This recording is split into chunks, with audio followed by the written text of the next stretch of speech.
ॾिसी रहिया आहियो सिंध ग्रीन न्यूज़। मां आहियां गुलज़ार मंचांडियो। ख़बरुनि जो सिलसिलो जारी आहे। हाणे ख़बरूं शामिल कंदासीं।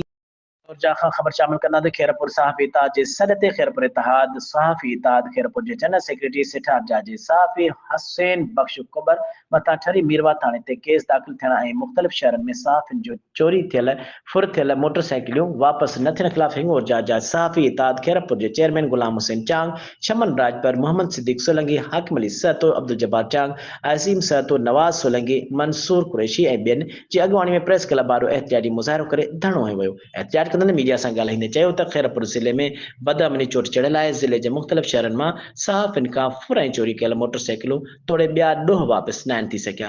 जॾहिं ठरी मीरवा पुलिस सीनियर सहाफ़ी हुसैन बख्श कुबर मथां ऐं उन जे रिश्तेदारनि ख़िलाफ़ केस दाख़िल करायो आहे, जेको वॾो ज़ुल्म आहे। हुननि मुतालबो कयो त सहाफ़ियुनि मथां थियल केस ख़ारिज करे सहाफ़ियुनि जा थियल ॾोह वापसि कराए वञनि। ॿी सूरत में SSP खैरपुर जे ऑफिस आॾो धरणो हंयो वेंदो।